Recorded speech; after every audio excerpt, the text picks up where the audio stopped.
스스로 신의 아들이라 생각했고 유럽인들의 자부심이며 불꽃처럼 살다간 불세출의 영웅. 로마의 카이사르가 가장 닮고 싶어 했던 알렉산드로스 대왕에 대해서 알아보겠습니다. 부왕 필리포스 2세의 독살 이후 마케도니아의 왕이 된 알렉산드로스는 그리스 전역을 정광석화 같이 평정한 후 오만의 그리스 연합군을 편성하여 동방 원정을 떠나게 됩니다. 헬레스폰토스 해협을 건너 지금의 터키 지방인 그라니코스강에 도착한 알렉산드로스는 그리스 출신 용병대장 멤논이 지휘하는 페르시아군과 대치하게 됩니다. 이때 그의 부하 장군이 그에게 다음과 같이 조언합니다. 우리가 지형상 불리하니 새벽에 기습하면 승산이 있습니다. 그에 대해 알렉산드로스는 이렇게 말합니다. 만약 네가 너였다면 나도 그렇게 말했을 것이다. 그러나 나는 알렉산드로스다. 나는 승리를 훔치지 않는다. 그렇게 해서 낮에 강을 도강하여 페르시아와 첫 전투를 치르게 됩니다. 이 전투가 알렉산드로스의 첫 번째 전투인 그라니코스 전투입니다. 알렉산드로스 입장에서는 강을 건너고 강둑을 올라가서 공격해야 하는 절대적으로 불리한 상황에서 가장 눈에 잘 띄는 화려한 갑옷을 입고 직접 기병을 지휘하여 몇 번의 실패와 죽을 고비를 넘기면서 결국 교두보 확보에 성공합니다. 알렉산드로스는 중앙에 팔랑크스라는 장창 보병을 배치하고 양날개의 기병을 배치해서 마케도니아군의 특기인 망치와 모루전법을 사용해 페르시아군을 괴멸시키게 됩니다. 알렉산드로스의 군대는 승리의 기세를 몰아 해안의 주요 도시들을 모두 정복하면서 남하를 하게 됩니다. 첫 번째 전투인 그라니코스 전투에서 패배한 페르시아는 다리우스 왕이 직접 100만의 군사를 지휘하여 5만에 불과한 알렉산드로스와 이수스에서 두 번째 전투를 치르게 됩니다. 이수스 전투에서 알렉산드로스는 다음과 같이 병사들에게 말했습니다. 마케도니아 전사들이여, 적은 우리보다 훨씬 많다.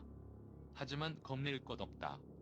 신의 아들인 나 알렉산드로스가 선봉에 서서 페르시아의 왕 다리우스를 잡아올 것이다. 알렉산드로스는 정광석화처럼 기병을 활용하여 직접 페르시아군의 중앙에서 지휘하고 있는 다리우스 왕을 공격하게 됩니다. 이에 다리우스 왕은 도주하게 되고 이 과정에서 자신의 어머니, 왕비, 딸들이 알렉산드로스에게 포로로 잡히는 굴욕을 당하게 됩니다. 도주한 다리우스 왕은 결국 알렉산드로스에게 강화 요청을 하게 됩니다. 페르시아 땅의 절반과 내 딸과의 결혼도 허락하겠다.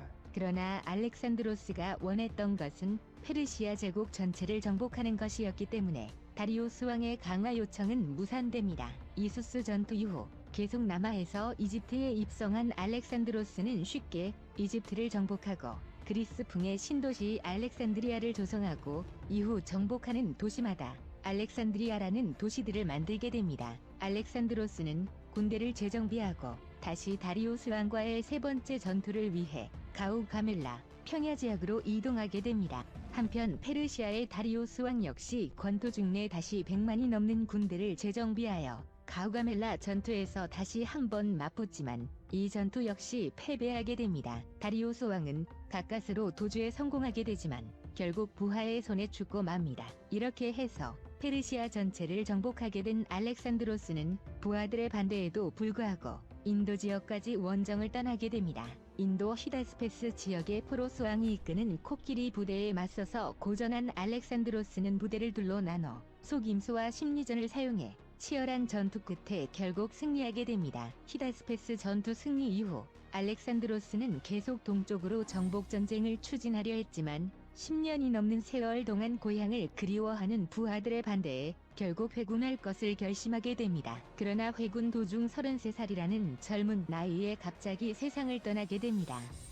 병에 걸려서 죽었다는 설도 있고 한간에는 독살당했다는 설도 있습니다. 짧은 생을 뒤로하고 갑작스럽게 세상을 떠난 알렉산드로스의 마케도니아군은 그 후 여러 장군들의 내분에 의해 제국이 분열되는 사태가 발생하게 됩니다. 하지만 알렉산드로스의 동방 원정은 광활한 정복지의 헬레니즘 문화라는 그리스풍의 문화를 전파했고 이것이 결국 불교 문화에 회화와 조각에 영향을 주어서 불상 제작에 지대한 영향을 미치게 됩니다. 지금 우리가 석굴암에서 볼 수 있는 부처산 역시 알렉산드로스의 헬레니즘 문화의 영향 중 하나라고 하면 우리도 결국 알렉산드로스와 무관하다고 말할 순 없을 것 같습니다.